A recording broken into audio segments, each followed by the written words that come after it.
I'm Melanie Main, and I'm a licensed therapist that practices in North Fort Worth.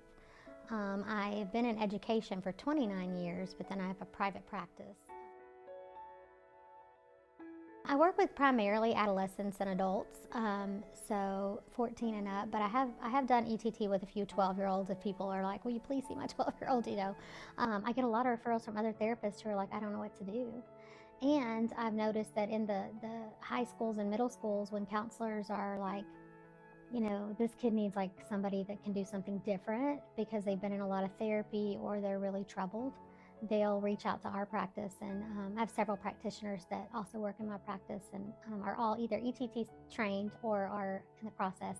And so they'll reach out to us and go, we need something different. And so it's changed the way we get referrals a lot, I feel like. And it's also changed how we approach clients. We primarily use ETT. You know, if they're coming to our practice, that's what we're going to want to do because we know it's so effective. So you can get talk therapy anywhere, you know, and all the different modalities, solution focused and CBT, and all those things have their place. And it's not that they're not great. It's just that this is so much faster and so much less traumatizing on the client because it's quick. I started ETT in 2019. I went to like where he was doing a demo and talking about it, and I volunteered. And I had never had anxiety like I was having at that moment because I had seen a police officer at my school be attacked by a student and his leg broke. And I had such anxiety I couldn't walk into the counseling office, so I would just be in my office and they would have to send kids from the front to me because I just couldn't handle it. And I had signed up for the like demo to go and see what this was about, and volunteered, and within 10 minutes my anxiety was gone, and that was in 2018. And so then I started doing ETT in 2019. The training, we do a lot of demos with each other and a lot of practicing on each other, and when you experience for yourself, then you know you have to give it to other people. Actually, at that time when I went to the ETT demo, I was planning on going to EMDR training, and I happened to see something about this, and I said, let's go. So I kind of just went to get off campus, and I thought, this stuff can't be real. Like, this doesn't even sound believable. And then by the time I left there, I said, I'm not gonna do EMDR, I don't think. And so I did look at the contrast, and then when I've done trainings, I've had lots of EMDR therapists that are looking for something different. Because you don't have the prep time, as I call it. With EMDR, you know, you have to do a lot of prep with your client before you start the EMDR, whereas with ETT, if they're willing, first session, you can get them on the chart. And so I like that about it.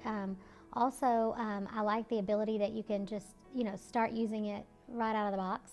And I've had EMDR therapists send people to me because they're like stuck in what they call a loop. I don't understand what that means in EMDR terms, but I know when they come to me that they're stuck in their feelings that are negative, and they weren't before EMDR in many cases. They were struggling, but they went there, but then the more they like leaned into whatever the trauma was, they couldn't get out of it. And so I've had EMDR therapists refer them to me so that we can do ETT. I used to refer people to EMDR therapists all the time, but I just feel like that this is a lot quicker and a lot less traumatic for clients. I haven't seen anybody since I've been doing it in 2019 get worse or get stuck to where they're in a situation that now they're not as good as they were when they came to me. I think people come and they think there's no treatment for some of the things they come to me for, like OCD. They're like, well, I know I have to take my meds, and I know, you know, blah, blah, blah. Obviously, I don't tell them to get off their meds, but I'm like, well, let's do this OCD protocol, you know, and if they can commit to it, like, their OCD's gone. It's like eradicated. And so then it's like, oh, and they're just like, but I didn't know this could be real. Or people going through chemotherapy that are like, you know, I have to be able to function. It's bad enough that I have cancer, but I can't be off work because I can't afford to be off work because I don't have any days left, or I didn't take out disability insurance, or whatever the things are, and coming in and getting the treatment for the side effects and being able to actually still work. They come feeling like, well, I just need something so I can minimally function, but they leave like a completely functional person, and like in a way they had no idea they could even dream of anymore. So I think that's the motivation, is not just the mediocre you, but you can be the best you. I think it's so different than what they've heard can happen or they've experienced, that it's hard to believe. But they're so much better. They'll come back. Even if they're done with that particular issue, if something else comes up, or they'll send their best friend or their mom or their sister, and that's the, that's the credibility right there, is that they believe it's good enough for other people too.